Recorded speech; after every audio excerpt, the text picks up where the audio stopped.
ರೂಪು ಜಟಕಾ ಬಂಡಿ.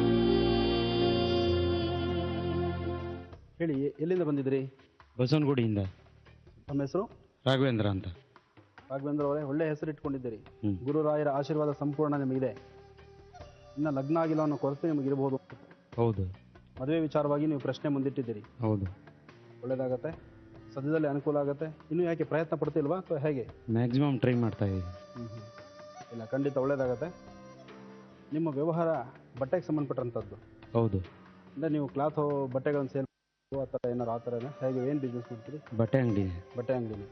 ವಿವಾಹ ಯೋಗಗಳು ಖಂಡಿತ ನಿಮಗೆ ತುಂಬ ಚೆನ್ನಾಗಿದೆ. ನಿಮ್ಮ ಮುಖಲಕ್ಷಣ ಚಾರ ಪ್ರಕಾರ ತುಂಬ ಹತ್ತಿರದಲ್ಲೇ, ತುಂಬ ಶೀಘ್ರವಾಗಿ ನಿಮ್ಮ ಲಗ್ನ ಆದಷ್ಟು ಬೇಗ ಸಿದ್ಧಿಸುತ್ತೆ ಅಂತ ಹೇಳ್ಬೋದು. ಲಗ್ನಕ್ಕೆ ಗುರು ತುಂಬ ಚೆನ್ನಾಗಿದ್ದಾನೆ. ಈಗ ಗುರುಬಲ ಇದೆ ನಿಮಗೆ. ಈಗ ಪ್ರಯತ್ನ ಪಡಿ, ಖಂಡಿತ ಒಳ್ಳೆಯದಾಗುತ್ತೆ. ಇನ್ನು ವ್ಯಾವಹಾರಿಕವಾಗಿ ನೀವೇನು ಆಲೋಚನೆ ಮಾಡಬೇಡಿ, ಎಲ್ಲ ಥರ ಕೆಲಸಗಳು ಬೇಗ ಸಿದ್ಧಿಸುತ್ತೆ. ಮತ್ತು ಹೊಸ ಯೋಜನೆಗಳು ಮಾಡೋದಕ್ಕೆ ಅಂತ ನೀವು ಮುಂದೆ ಹೊರಟಿದ್ದೀರಿ. ಹೊಸದಾಗಿ ಅಂಗಡಿ ಬದಲಾವಣೆಗಳನ್ನು ಅಥವಾ ಏನಾದರೂ ಬೇರೆ ಮಾಡಬೇಕು ಅಂತ ಅಂದ್ಕೊಂಡಿದ್ದೀರಾ? ಹೌದು, ಬದಲಾವಣೆ ಮಾಡಬೇಕು ಅಂತಿದ್ವಿ. ಹೊಸದಕ್ಕೆ ಹೋಗ್ತಿದ್ದೀರಿ. ಖಂಡಿತ ಒಳ್ಳೆಯದಾಗುತ್ತೆ, ಮುಂದುವರಿಸಿ, ಒಳ್ಳೆಯದಾಗಲಿ. ಮದುವೆ ಯಾವಾಗ ಆಗ್ಬೋದು ಚಾನ್ಸಸ್ ಇದೆ? ಇನ್ನೊಂದು 3 ತಿಂಗಳೊಳಗಾಗಿ ನಿಮ್ಮ ಲಗ್ನಕ್ಕೆ ಸಂಪೂರ್ಣವಾಗಿ ಗುರುಬಲ ಇರೋದ್ರಿಂದ ಆದಷ್ಟು ಶೀಘ್ರವಾಗಿ ಆಗುತ್ತೆ. ಯಾವ ಕಡೆ ಸಿಗ್ಬೋದು ಅಂತ?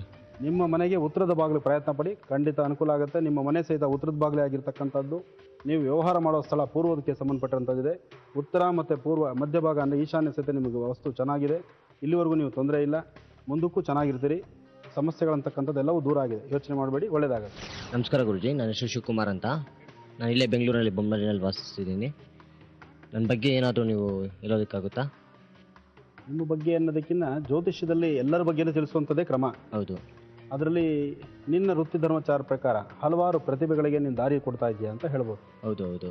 ಬಹುಶಃ ನೀನು ಒಂದು ಡ್ಯಾನ್ಸ್ ಕ್ಲಾಸ್ ಏನಾದ್ರು ಮಾಡ್ತಾ ಇದೆಯಾ? ಇದೆ ಗುರುಜಿ, ಡ್ಯಾನ್ಸ್ ಕ್ಲಾಸ್ ಇದೆ. ಚೆನ್ನಾಗಿ ನಡೀತಾ ಇದೆ, ತೊಂದರೆ ಇಲ್ಲ. ಹೌದು. ಇನ್ನು ಹೆಚ್ಚು ಯಶಸ್ಸಾಗಿ 10 ಜನಕ್ಕೆ ವಿದ್ಯೆ ಹೇಳ್ಕೊಡೋದಿದೆಯಲ್ಲ, ವಿದ್ಯೆ ಅನ್ನೋದು ವಿದ್ಯಾದಾನ ಮಹಾದಾನ. ಅದು ಒಂದು ಸರ್ತಿ ಕಲೆ ಕಲಿಸ್ಬಿಟ್ರೆ ಪ್ರತಿಯೊಬ್ಬ ವ್ಯಕ್ತಿಗೂ ಬೇಕಾಗುವಂಥದ್ದು. ಅದರಿಂದ ಅಂತಹ ಒಂದು ಚೈತನ್ಯ ಮೂರ್ತಿ, ಅಂತಹ ಒಂದು ವಿದ್ಯೆಗೆ ಹೆಚ್ಚು ಹೊತ್ತು ಕೊಟ್ಟು ನೀನು ಕಲಿಸ್ತಾ ಇರೋದು ತುಂಬ ಸಂತೋಷದ ವಿಚಾರ. ಇದರಿಂದ ನಿನಗೆ ಸಾಕಷ್ಟು ಒಳ್ಳೆಯದೇ ಆಗುತ್ತೆ. ಹೌದು ಗುರುಜಿ, ಒಳ್ಳೆಯದಾಗತ್ತೆ. ಮತ್ತು ಭವಿಷ್ಯತ್ತು ಪರವಾಗಿಲ್ಲ. ಮತ್ತು ಇನ್ನೊಂದು ಬೇರೆ ಹೊಸ ಪ್ರಾಜೆಕ್ಟ್ ಮಾಡಬೇಕು ಅಂತ ಹೊರಟಿದೆಯಾ, ಆದರೆ ಇನ್ನೂ ಇದುವರೆಗೂ ಎಲ್ಲೂ ಸಕ್ಸಸ್ ಆಗಿಲ್ಲ ನೀನು. ಹೌದು ಗುರುಜಿ. ಇನ್ನೂ ನೀನು ಜೀವನದಲ್ಲಿ ನೀನು ಅಂದುಕೊಂಡಷ್ಟು ಮಟ್ಟಿಗೆ ಮುಂದೆ ಹೋಗಕ್ಕೆ ಆಗ್ತಾ ಇಲ್ಲ. ಹೌದು, ಆ ತರಹ ಆಗ್ತದೆ. ಈಗ ನೀನು ಎಷ್ಟು 2 ಕ್ಲಾಸ್ ರನ್ ಮಾಡ್ತಾ ಇರಬೇಕು. ಈಗ ಟೋಟಲಿ 6 ಕ್ಲಾಸಸ್ ಇದೆ. 6 ಕ್ಲಾಸ್ ಇದೆ, ಪರವಾಗಿಲ್ಲ, ತೊಂದರೆ ಇಲ್ಲ. ಭವಿಷ್ಯತ್ತು ತುಂಬ ಚೆನ್ನಾಗಿದೆ ನೀನು. ಇನ್ನು ಮುಂದೆ ಫ್ಯೂಚರ್, ಯಾಕೆಂದ್ರೆ 10 ಜನ ವಿದ್ಯಾರ್ಥಿಗಳಿಗೆ ವಿದ್ಯೆ ದಾನ ಮಾಡ್ತಿದ್ಯಲ್ಲ, ಅದು ಬಹಳ ಯಶಸ್ಸು ಕೊಡುವಂತಹದ್ದು.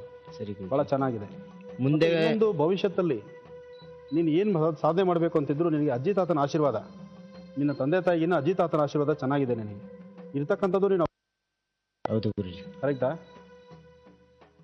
ಅದೃಷ್ಟಚಾರ ಪ್ರಕಾರ ನೀವು ಎಲ್ಲವೂ ಪರವಾಗಿಲ್ಲ. ನಿನಗೆ ಬಲಗಡೆ ಸೊಂಟದ ಮೇಲೆ ಮಚ್ಚೆ ಇರೋದ್ರಿಂದ ನೀನು ಏನು ಕೆಲಸಕ್ಕೆ ಕೈ ಹಾಕಿದ್ರು ಎಲ್ಲವೂ ನಡೆಯುತ್ತೆ.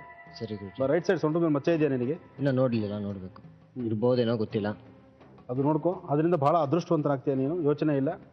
ಸಮಸ್ಯೆಗಳಿಂದ ದೂರ ಇರಲಿಕ್ಕೆ ಸರಿ ಗುರುಜಿ, ನೀನು ಮಾಡ್ಕೋಬೇಕಾದಂಥ ಸುಲಭೋಪಾಯ ಯಾವುದಾದ್ರೂ ಒಂದು ಬಿಳಿ ಎಕ್ಕದ ಗಿಡಕ್ಕೆ ಪ್ರತಿ ದಿವಸ ಬೆಳಗ್ಗೆ ಮತ್ತು ಸಾಯಂಕಾಲ ಹೋಗಿ ನಮಸ್ಕಾರ ಮಾಡಿ ಬಂದರೆ ಖಂಡಿತ ಒಳ್ಳೇದಾಗತ್ತೆ. ಸರಿ ಗುರುಜಿ. ಆಂಜನೇಯ ಸ್ವಾಮಿ ಆಗಾಗ ನಿನ್ನ ಎಲ್ಲವೂ ಅನುಕೂಲ ಆಗುತ್ತೆ. ಸರಿ ಗುರುಜಿ. ಇನ್ನು ಶಾರದೆಗೆ ಸಂಬಂಧಪಟ್ಟಂಗೆ, ವಿದ್ಯೆಗೆ ಸಂಬಂಧಪಟ್ಟಂಗೆ ವಿದ್ಯಾದಾನ ಮಾಡ್ತಾ ಇದೆಯಾ, ಹೆಚ್ಚಿನ ರೀತಿ ಒಳ್ಳೇದಾಗುತ್ತೆ. ಮುಂದೆ ನನಗೆ ಯಾವ ರೀತಿ ಪ್ರಾಬ್ಲಮ್ಸ್ ಅದು ಇದು ಬರ್ತೀರಾ, ಜೀವನದಲ್ಲಿ ಚೆನ್ನಾಗಿರ್ತೀನಾ? ಫಸ್ಟ್ ಕ್ಲಾಸ್ ಆಗಿರ್ತೀಯ, ಯಾವುದೇ ಥರ ತೊಂದರೆ ಇಲ್ಲ. ಮುಂದೆ ನೀನು ಸೊಂಟದಲ್ಲಿ ಇದೆ ಅಂತ ಹೇಳಿದ್ನಲ್ಲ, ಅಲ್ಲ, ಮುಂದೆ ಒಂದು ದೊಡ್ಡದಾಗಿ ಯಾವುದೋ ಒಂದು ಪ್ರಾಜೆಕ್ಟ್ ಮಾಡ್ಬೇಕಂತ ಇದ್ದೀನಿ. ಅದರಲ್ಲೇ ನಾನು ಸಕ್ಸಸ್ ಆಗ್ತೀನಾ? ತುಂಬ ಚೆನ್ನಾಗಿರುವಂತಹ ಭವಿಷ್ಯತ್ತು ನಿಂದಾದ್ರಿಂದ ನೀನು ನೋಡೋಂಗೂ ಇಲ್ಲ, ನೀನು ಇದ್ರ ಬಗ್ಗೆ ಆಲೋಚನೆನೂ ಮಾಡಬೇಡ. ನೀನು ಹೋಗ್ತಕ್ಕಂಥ ದಾರಿ ತೂಕವಾದ ರೀತಿ ತೆಗೆದುಕೊಂಡು ಹೋದರೆ ಖಂಡಿತ ಒಳ್ಳೇದಾಗುತ್ತೆ. ಪ್ರತಿಯೊಂದು ವೇದಿಕೆಯಲ್ಲಿ ನಾನು ಹೇಳೋದಿಷ್ಟೇ, ತಂದೆ ತಾಯಿಗೆ ಒಂದು ಆದ್ಯತೆ ಕೊಡಿ.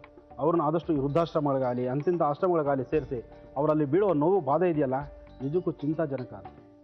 ನಾವಿಲ್ಲಿ ಸುಖವಾಗಿರ್ತೀವಿ, ಆ ವಯಸ್ಸಾದಂಥ ಜೀವಗಳನ್ನು ತಗೊಳಗಲ್ಲ ಎಲ್ಲೋ ತಳ್ಳಿಬಿಡ್ತೀವಿ ನಾವು. ಅದು ತುಂಬಾ ಮಹಾ ಅಲ್ಲ. ಈ ಅನಾಥ ಪ್ರಜ್ಞೆ ಅನ್ನೋದು ಯಾರಿಗೂ ಬರಬಾರ್ದು ಅಂತ, ತಂದೆ ತಾಯಿಗೂ ಬರಬಾರ್ದು, ಮಕ್ಕಳಿಗೂ ಬರಬಾರ್ದು, ಇಬ್ಬರಿಗೂ ಬರಬಾರ್ದು. ಅವರು ಕಾಂಪ್ರಮೈಸ್ ಆಗಬೇಕು. ಹೊಸದಾಗಿ ಬಂದಿರ್ತಾರೆ, ಅವಳು ಎಲ್ಲವನ್ನು ತೊರೆದು ಬಂದಿರತಕ್ಕಂಥ ಹೆಣ್ಣಾಗಿರ್ತಾಳೆ. ಅಂತ ಹೆಣ್ಣು ನಮ್ಮ ಮನೆಗೆ ಬಂದಾಗ ನಾವು ಕನಿಷ್ಠ ಪಕ್ಷ ಒಳ್ಳೆ ಸೌಜನ್ಯತೆಯಿಂದ, ನನ್ನ ಮಗಳು ಬಂದರೆ ನಾವು ಟ್ರೀಟ್ ಮಾಡ್ತೀವಿ, ಅದೇ ಥರ ಸೊಸೆಗೂ ಟ್ರೀಟ್ಮೆಂಟ್ ಕೊಡ್ಬೇಕು ನಾವು. ಇದು ನಮ್ದು ಅನ್ನೋದನ್ನ ಅವರು ತಗೋಬೇಕು, ಇವರು ತಗೋಬೇಕು, ಎರಡೂ ಕಡೆ ಬೇಕು. ತೂಗಿಸ್ಬೇಕು. ಈ ಎರಡು ಮಾಡುವಂತಹ ಚೈತನ್ಯ ಯಾರಿಗಿರ್ಬೇಕು? ಆ ಇಬ್ಬರ ಹೆಣ್ಮಕ್ಳಿಗಲ್ಲ, ಮಧ್ಯದಲ್ಲಿ ಇರ್ತಾನಲ್ಲ ಪುರುಷ, ಈತನಿಗಿರ್ಬೇಕು. ಈತ ಸೆರಗಿಡ್ಕೊಂಡು ಇವನೇ ಹಿಂದಕ್ಕೆ ಹೋದ್ರೆ ಅವ್ರು ಏನ್ ಮಾಡ್ತಾರೆ, ಇವ ನಾನು ಕೂಜಾಗೆ ನನ್ನ ಗಂಡ ಎಲ್ಲ ಯಾವ ಸೆರಗಿಡಿದ್ರು ಸರಿ ಹೋಗಲ್ಲ ಅಂತ. ತಾಯಿ ಸೆರಗಿಡಿದ್ರು ಅಷ್ಟೇ. ಅದಕ್ಕೆ ಆ ಸೆರಗು ಅನ್ನೋದು ಇದೆಯಲ್ಲ, ಅದು ಬಹಳ ವಿಶೇಷ. ಇಷ್ಟೊತ್ತು ಮುಕ್ತವಾಗಿ ಮಾತಾಡಿದ್ದೀರಿ, ಜೊತೆಗೆ ನಿಮ್ಮ ವಿದ್ಯೆಯನ್ನ ನಮ್ಮೊಂದಿಗೆ ನೀವು ಸ್ವಲ್ಪ ಮಟ್ಟಿಗೆ ಹಂಚಿಕೊಂಡಿದ್ದೀರಿ. ಇದೆಲ್ಲದಕ್ಕೂ ಧನ್ಯವಾದಗಳು. ನಿಮ್ಮ ಕಾರ್ಯಕ್ರಮ ಯಶಸ್ಸನ್ನು ಪಡೀಲಿ ಅಂತ ನಾನು ಹಾರೈಸ್ತೀನಿ. ಪ್ರೀತಿಯ ವೀಕ್ಷಕರೇ, ಇದರೊಂದಿಗೆ ಇವತ್ತಿನ ಬದುಕು ಜಟಕಾ ಬಂಡಿಯನ್ನು ಮುಗಿಸುವಂತಹ ಸಮಯ ಬಂದಿದೆ. ಮತ್ತೊಂದು ಸಂಚಿಕೆಯಲ್ಲಿ ನಿಮ್ಮೆಲ್ಲರನ್ನ ನಾನು ಭೇಟಿ ಆಗ್ತೀನಿ. ನಮಸ್ಕಾರ. ಜಟಕಾ